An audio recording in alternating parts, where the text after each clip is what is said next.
Jason, Yes. how the hell are you? I'm doing good. Good. You came by my house the other day.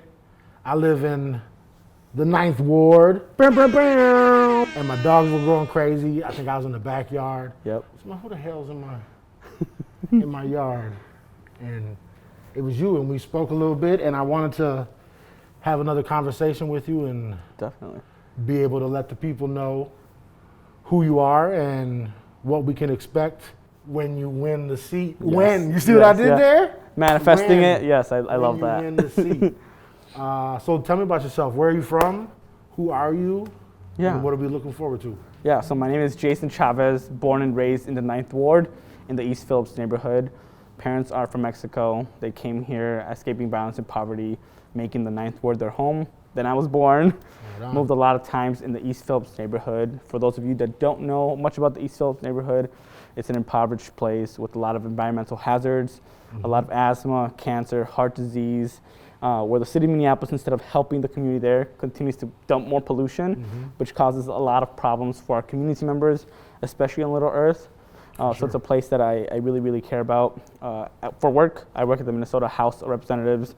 I work on the Workforce and Business Development Committee. So I help pass and push policies to change our labor laws, support working people, and then help pass policies to support our small businesses, especially like the ones on Lake Street, and just people that have been struggling these past 2 years because of the pandemic and a lot of things that are happening in the community. You told me you're 26 years old. So how does that, because I'm sure there are probably some old heads in the 9th Ward who are like, why would I vote for this shorty who is the same age as my grandkid? Yeah. So how long have you been in this game of, like, I guess politics? Yeah. And then, like, what does your experience and maybe even your lack of experience, how does that help propel you forward? I'm the youngest person running, 26, right? And I know that, but I grab that with pride. For sure. There's a lot of young people in the 9th Ward that are struggling to make ends meet, right? And I have that experience, but I also know I have two good experiences that are important to lead the 9th Ward. One, legislative experience. I'm the only person running here that knows how to work on policy because of my experience at the Capitol. So I've worked on two committees at the state legislature, and it's the Public Safety and Criminal Justice Reform Committee, helping change our criminal justice system that often criminalizes people that look like me, look like you, that look like the 9th Ward. And then two, now I work on the Workforce and Business Development Committee, like I told you earlier, to help support our small businesses, support working people that are struggling, people that were laid off during the pandemic, and helping change laws to make sure we can support working people. And then the last thing right there I would say is that I, in general, already write policy and want to bring that experience to City Hall. But that's not the only thing I think is really important. Aside from my age, right? I do a lot of organizing work. And I bring not only my legislative experience, but organizing on the ground, having my ear on the ground every single time to make sure that, like, the solutions that we come up with are from the people doing the work already, people that are on the ground organizing to make sure we actually have solutions that are made for community and by community to make sure we can lead, right? Oftentimes people question my age, but they begin to see past that when they see we build a broad coalition, right? Like, they begin to see that, like, age doesn't matter. Well, and I think too, I think at least for me, I'm 41, and I have my oldest child will be 26 this year. For me personally, like, seeing what over the last year and a half, what the young people have really done, both on the street over last summer, and then coming through and, like, maintaining some maintaining some of those things they were doing. It's like young people demanded change. The 9th Ward was a place where people were demanding change. Absolutely. And we've given them little to nothing. And young people are the ones that are going to continue going on the streets, continue asking and pushing elected officials to push that needle, because if they don't, and if it wasn't for young people, we wouldn't have been where we are right now, where we're asking for drastic change to policing. I agree. And you're right. Because that was young people in the streets, and that was young people at the rallies and at the marches and at the actions. I mean, it was heartening. It was nice to see. It really shone a light on, I think, on young folks' capabilities. And woke a lot of old heads up. So that's what's up. One question I asked when we was at the house that I think people might have an interest in is, do you like future aspirations? What do you see? Like, do you want to be mayor, and then do you want to be? That's it. City Council's my home. Like I mentioned earlier, Yeah. the Ninth Ward is the place I was born and raised. It's the place I'm going to fight for till the day I die, no matter what happens after November. And that's it for me. Cool. After that, I have like visions of things for the Ninth Ward that I Sure. would love to work on. Things like the cookie cart in North Minneapolis. I would love for something like that to happen and open on up the on south Lake side, Street to yeah. support our youth. But City Council, it's it for me. See, and I kind of like that too, because then you're like, at least in my eyes, again, you're not, you're not sold all the way on the game.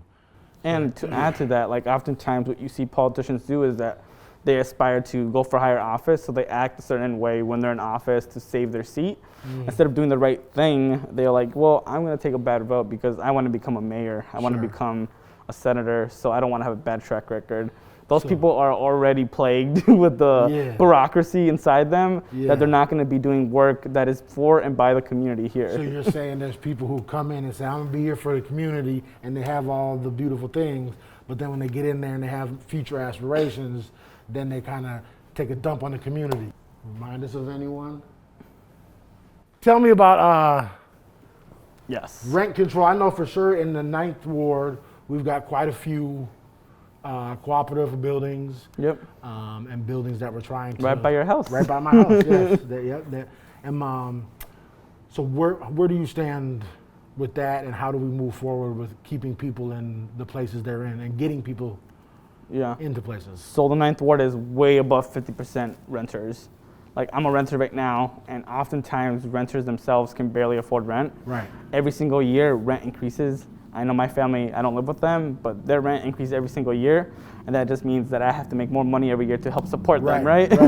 And it's an abundantly clear choice in the Ninth Ward in Minneapolis. We need rent control, but it's not the only thing we need, right?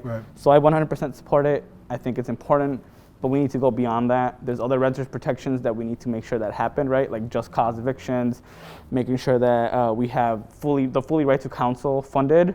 Right now, if someone's getting evicted, they should have that representation in court. Sure. They should be able to have somebody to support them through the court process to make sure they don't get evicted if they're wrongfully being evicted, Like right? a public defender. Yes, exactly, right? Public pretender. Because they don't really care.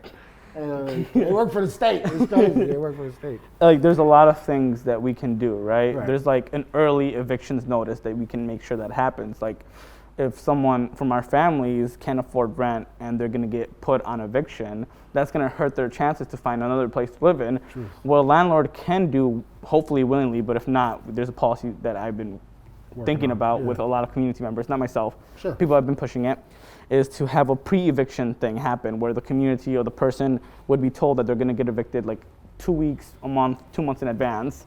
That way they can find a different place and it's not under record. And it's a lot better than having an eviction record when you're trying to find a new place, right? So rather than being booted with the eviction on your record, you'll say, hey, I'll get up out of here. But without having it on your record, so you can move forward and get another place. So it's like another protection for renters. It's really important. So I think that there's also like safety stuff we can do in buildings. Like I said, I work at the Minnesota House, and for the past 3 years, I've been trying to work on a sprinkler system, right?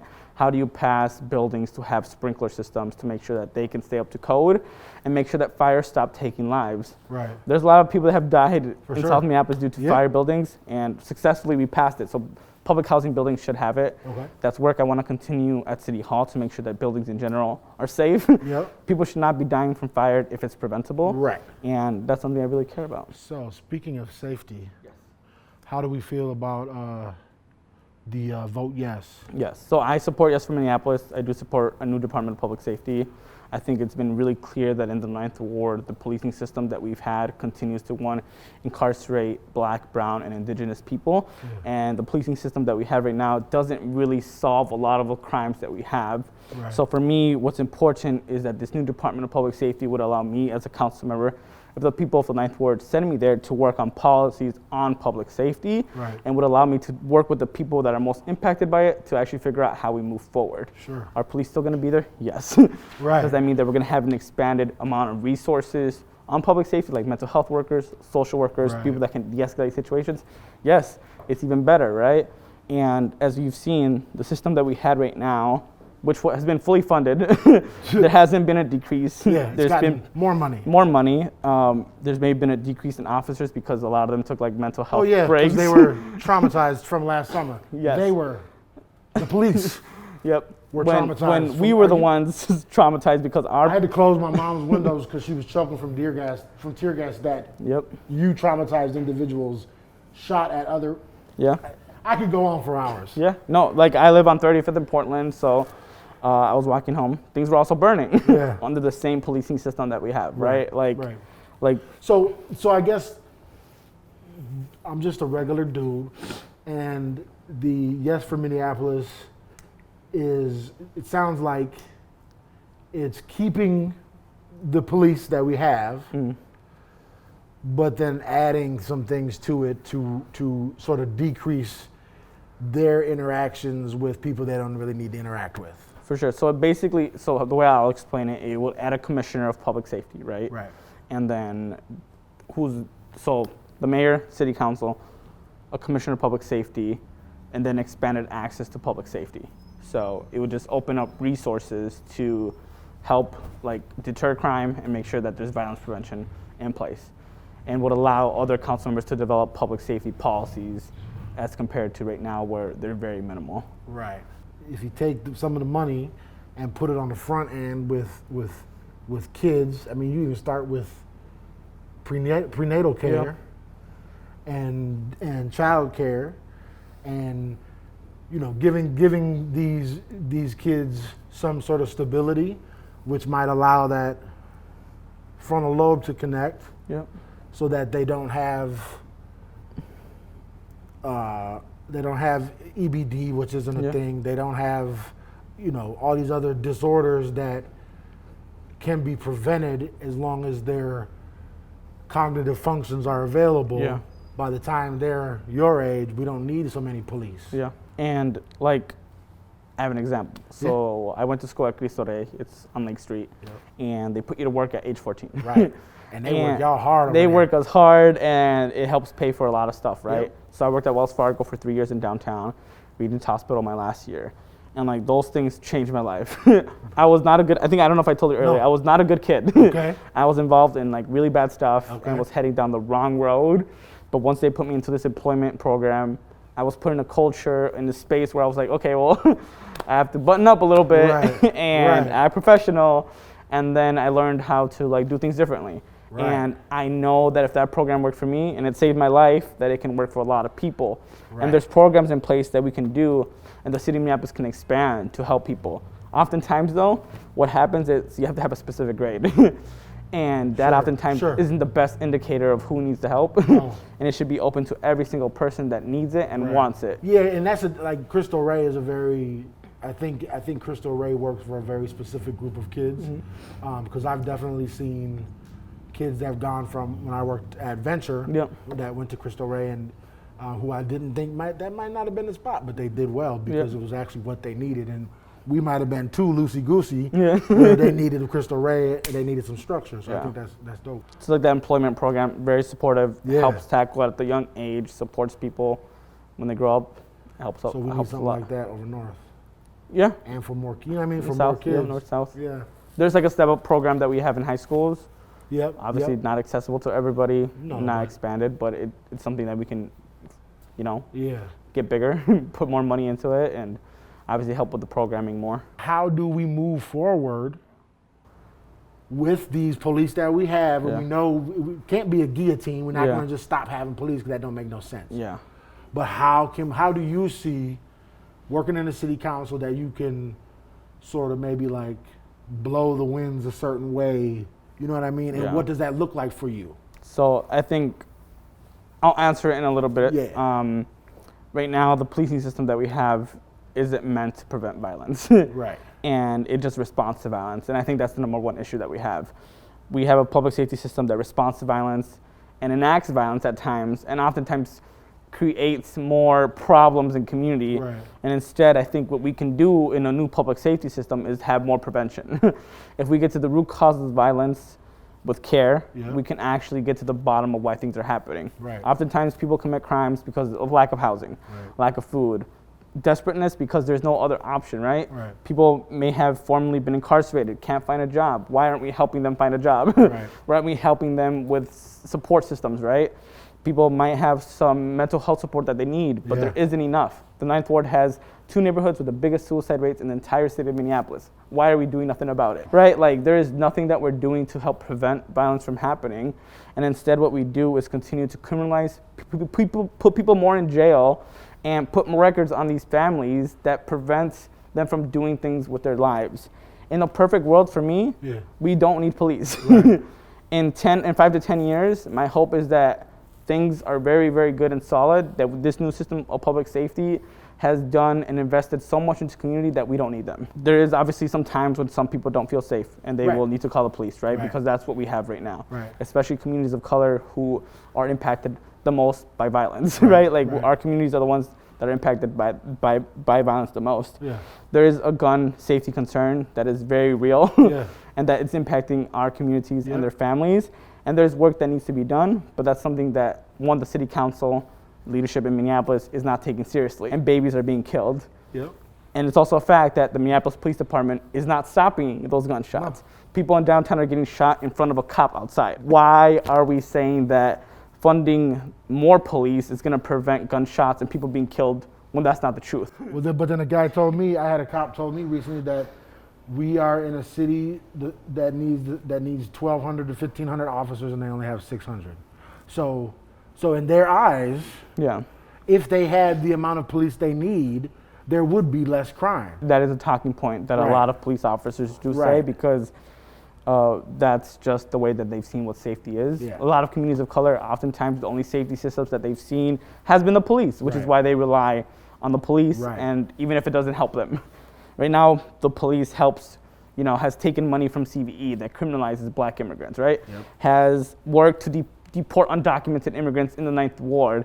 And these communities still believe that the police system works for them because that's the only safety system that they have. Oh, that's crazy. But we need to change that culture because it's not the truth.